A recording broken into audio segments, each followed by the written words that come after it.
to let everyone know the press conference with Michael Clark will be recommencing in 5 to 10 minutes.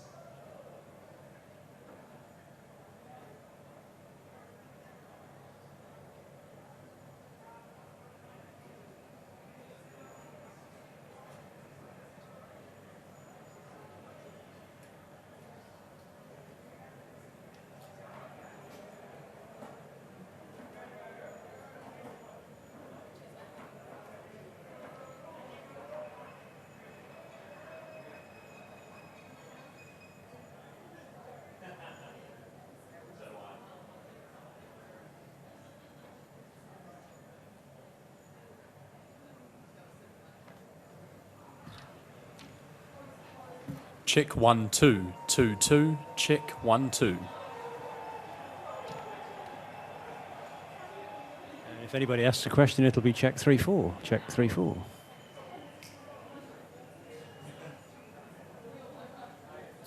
Check 1 2 3 4.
Two. Check 1 2 2 2 2 2 2. Just needs a bit of intelligibility. That's all. Is it powered on? 1 2 3 4 5 6 7 8 9 10. 1 2 3 4 5 6 7 8 9 10. 1 2 3 4 5 6 7 8 9 10. Yep.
Join me, Kratz.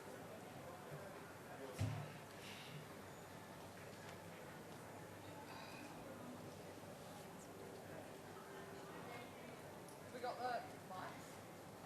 Could I just say what's planned into the mic so that there's no room for confusion? I've got it far. Use this one, Hutchie. Or is that one on? So we'll start with Michael. Obviously, he can be used straight away, and I've got Mitchell Stark here. He will be embargoed till 6 p.m. New Zealand time, which is 4 p.m. daylight saving time on the eastern seaboards in Australia. So I'll repeat that again when he gets up there, so there's no confusion. Thank you. Who would like the first question? Into the microphone, please. Hi, Michael. What was the logic behind giving Mitchell Johnson as the match was getting closer when Stark was actually, bowling really well? It's pretty tough to bowl a 10 over spell, so it was more to give Mitch 2 overs off. He was bowling beautifully, and I knew if we could find a way to get another breakthrough, I thought Mitch would have a huge opportunity to try and go through the tail, as he just about did. Good decision? Correct. All good. Does Michael up here? Yes, does the New Zealand batting make you feel any better about the way your guys batted? Because in isolation that looked pretty abject. Yeah, not really. We were extremely poor, there's no doubt about that. I think credit needs to go to New Zealand bowlers. I thought they bowled really well. They swung the ball nicely and bowled good areas. But our shot selection was very poor. And I think our defence, more than anything else, was an area that was a lot poorer than we would have liked. I think sometimes you can get caught up in 2020 cricket and one-day cricket working on the power side of your game. I don't think we've had too many training sessions where we've worked on the start of our innings and actually defending a brand new ball or a swinging ball. So that's an area that we can certainly focus on moving forward, because I think you face conditions like that, not just here in New Zealand. I think you'll see the ball will still swing at the whacker in our next game. We've experienced plenty of times in Brisbane, and even the MCG these days and the SCG. So I think moving forward, where our games are played, the ball's going to swing, so we've got some work to do with the bat, that's for sure. Michael, just here, mate. Despite what you've just said about your batting, can you give a sense of what you felt at the start of New Zealand's innings, and more particularly when you got Ross Taylor out just before the dinner break, 3 down? Can you give a sense of if you felt you had a chance, if you really bowled well, you were right in it? I felt that from the start, to be honest. Although our batting, like I said, was extremely poor, I made it very clear to the boys that I thought we had enough runs. And I think you have to do that certainly as captain of the team. You've got to back your bowlers. I think we've got a fantastic attack. All the guys have individual skill and talent, there's no doubt about it, and I think you've seen a good glimpse of that with the way Starkey bowled today. The class of Mitchell Johnson, and you've seen obviously the class of Pat Cummins in his short career as well. So the faith was there was no doubt about it. Execute, and I think we did. I think even to get Brendan out, the way Brendan's playing at the moment, to get him out for 50, I think we found a way to change our plans halfway through his innings and found a way to get him out. But yeah, again, I think Mitchell Stark to me was the standout today. That individual performance is as good as you'll see in the game.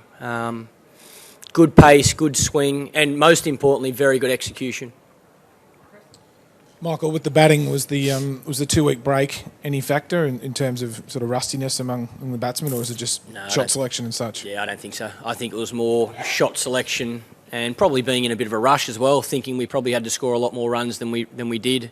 That type of wicket with the ball swinging, I think you've got to give yourself more opportunity at the start of your innings and try and catch up later at the end.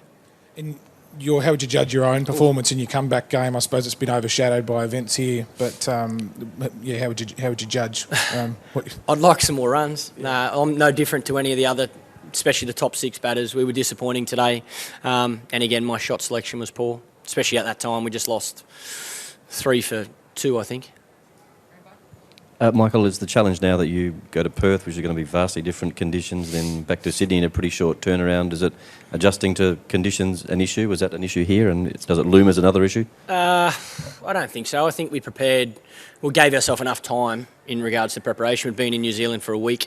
Conditions are different in Perth, but the advantage we've got is we've played a fair bit of cricket there as a team, and we know Sydney pretty well. I think the toughest part of our the next few games for us is the flying time, I think. You know, we've got 8.5 hours travel time to Perth tomorrow, and then another 5 hours back to Sydney. So recovery is going to be the key. I think we can talk about, obviously, our performance today. I think every batter certainly knows what we all feel. We'll have time to train in Perth and we'll have time to train in Sydney. So plenty of time to get our work done, but it's also about being smart with our recovery and making sure that everyone's fit and healthy and ready to play after a couple of really long flights. I hope selectors haven't picked the team, but I would hope that, I don't think it'll be from the flight that I don't play. Maybe not making enough runs. Michael, 434 playing 438 at Wanderers has been called the greatest one-dayer ever and stuff like that. But sometimes our games like this where it's 150 and you really have to scrap for every run. Are these games, do they mean more to you? Winning means more to me than losing, and we've lost both. So I think it's entertaining cricket. There's no doubt about it. I think you've probably seen two aggressive teams, both with bat and ball, probably too aggressive with the bat, and both teams didn't perform as well as we would have. But you've seen some good swing bowling at good pace throughout today and some pretty aggressive fields. So I think it's just about, for me today it was about trying to win the game. We knew we had to bowl New Zealand out if we were going to win the game. Whether that took 10 overs or 40 overs, it wasn't about runs for me. It was about trying to bowl them out, hence the field placements I had.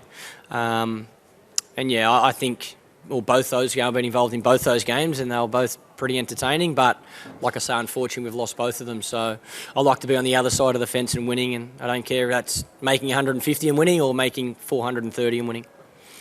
Taking a bit of a glass half full view, is it a handy thing that the batsmen have had that performance and have this feeling now as opposed to in a quarter final or semi final?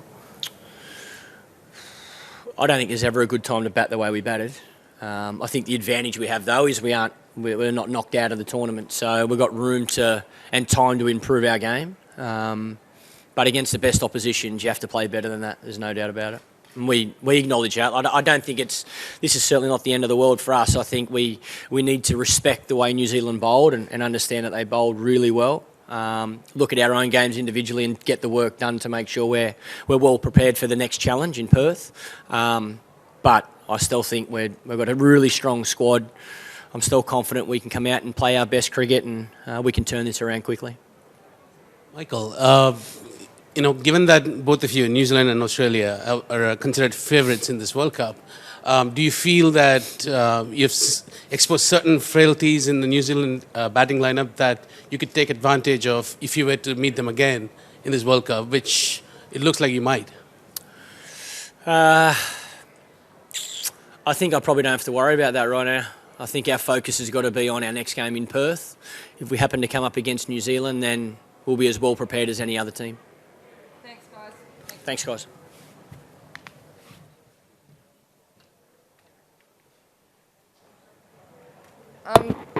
Could we stop the live stream now, please? The ICC live stream. Thank you.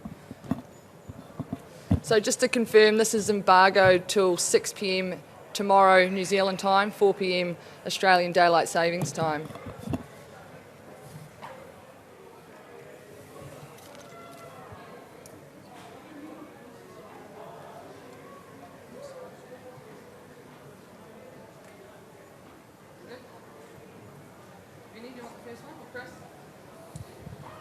Mitch, what was the feeling like out there when you got them 9 down? I suppose in that last over of yours. Oh, still backing ourselves, definitely. Even coming off, I guess, the way we batted and having that score, we still believed we had a good enough attack to win the game, and definitely felt that when we come off for the dinner break as well. So, look, we backed ourselves all the way in, and unfortunately we just fell 1 wicket short. So. Look, full credit to the Kiwis. They played outstanding. They've been playing really, really good cricket for a long time now, and we just weren't up to the challenge today. Did you feel like you needed the freshen up there, Mitch, or could you have kept bowling, do you think? Oh, hindsight's a great thing. Look, I think I was blown a little bit, but look, Mitchie's done it really well for a long time. So, yeah, look, sometimes I don't know, I'm not the captain, so if I get told to have a break, I have a break. Otherwise, I'll keep going. I asked to have another one, but look, Pup's the captain and he's been a great captain for a long time. So, yeah, look, I back every decision he makes. And Mitch, just following on from your form during the Tri-Series as well, do you feel like you're the spearhead of this one-day attack? No, yeah. Definitely not. Mitch is definitely the leader. Look, I went to him before those last two balls as well because, look, he's been a great leader for us for a long time. He's been in outstanding form for nearly 2 years now, so he's definitely our leader. And the three or four young blokes in this World Cup squad are definitely learning off him, and he's the guy we go to. So, look, Mitchie's always going to be that spearhead, and we're just happy to back him up. That's 2 sixes, now this year for you in one-day cricket, basically based on the swing. Like, do you feel as though you can swing it almost anywhere with this white ball at the moment, or are there certain venues and conditions where it'll be a bit tougher?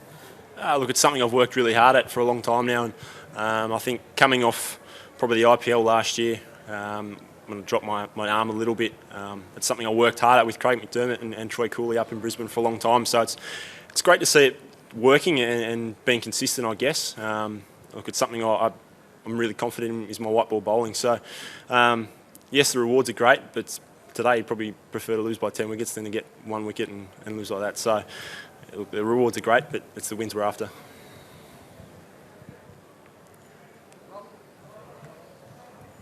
Have you been told if you'll be playing in Perth, or is there a chance you'll be rested with the short turnaround?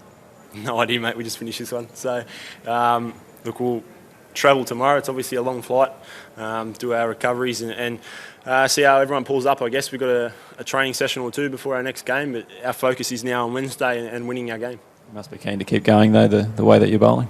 I'm always happy to play cricket. So, look, as I said, it's about making sure we do our recoveries as a squad. It's a long flight, and we've got 2 long flights back-to-back after our game on Wednesday. So, yeah, look, at this stage, it's all focus on our one game at a time, and that's Wednesday, and making sure we win that one before we think any further. Mitchell, when you came here this morning, did you think this was a 150 pitch? It's the first time. This is actually my first trip to New Zealand, so I didn't know what to expect. It's obviously a smallish ground, but we're not new to that with some of the grounds in Australia.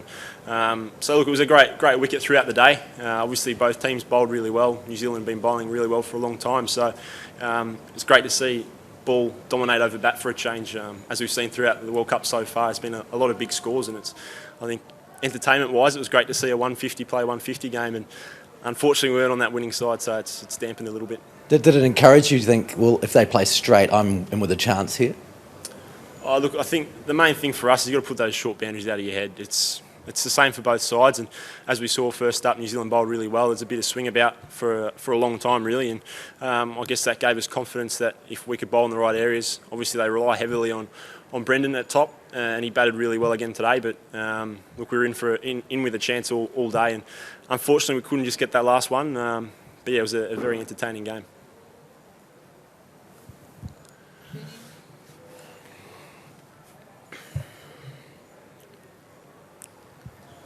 Mitch, I know you've probably been asked this a fair bit over the last couple of months, but just going back to Brisbane Test, at what point since then did you feel like you got your confidence back? Like, what was it that got you on this momentum? Look, with white ball cricket, I guess I know my game plans, and I'm pretty confident with how I'm going with the white ball. So look, I guess that confidence been there, but those couple of big bash games after that Brisbane Test, I think were good for me to get that confidence back after a couple of bad days with the ball. But yeah, look, as I said, I know my game plans really well with the white ball, and I guess I feel really at home with the white ball, and like I really belong, I guess, in the white ball team. So performances, I guess, through the last sort of couple of months has obviously helped, and wickets help, but we're after wins, so it's just about winning this next game on Wednesday now.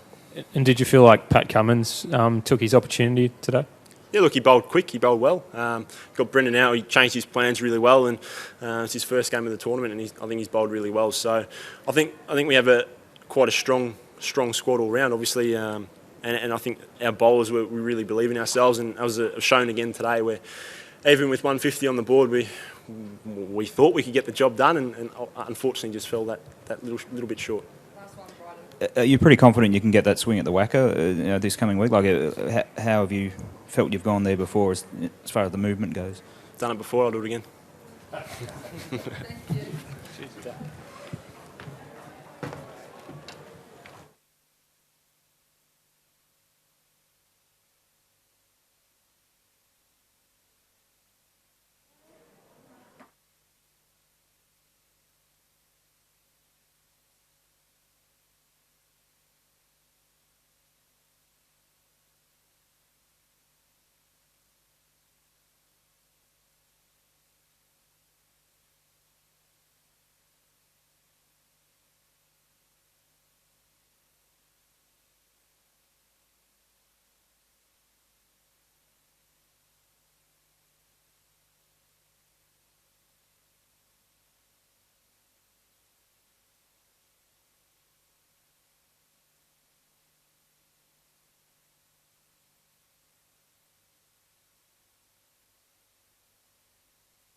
Sweet.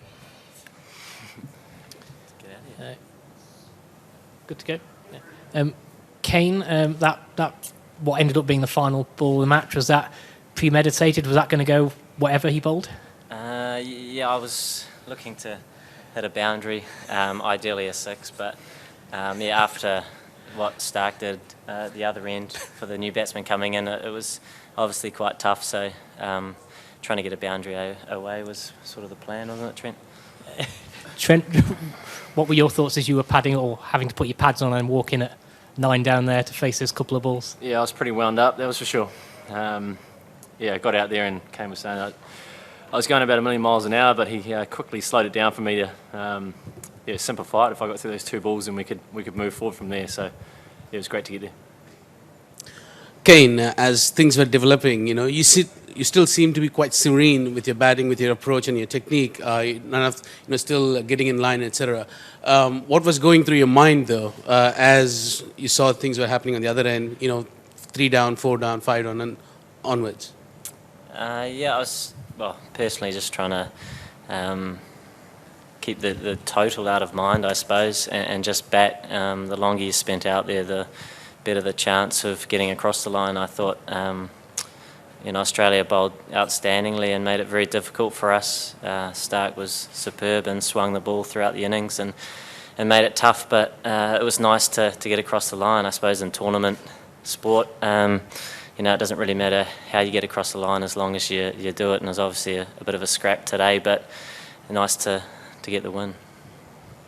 Kane, when that ball was flying towards the boundary, what were your thoughts? What were you thinking? Did you suddenly feel like a bunch of pressure come off your shoulders, or? That's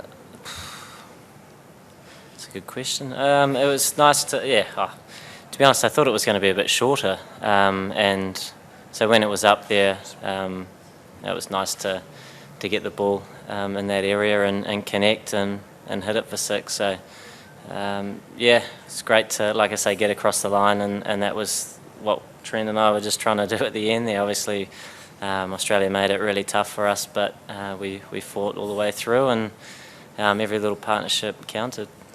You showed a lot of faith in your tail when you took that single to put Milne back on strike. What was your thoughts there? When we needed 7, every run obviously seems quite significant, and we still had 3 wickets left, so I thought it'd be okay. But obviously it was pretty tough, and it was great that Trent came out and showed that nerve and kept out 2 balls to give ourselves the opportunity to do it at the other end. So it was a good team effort.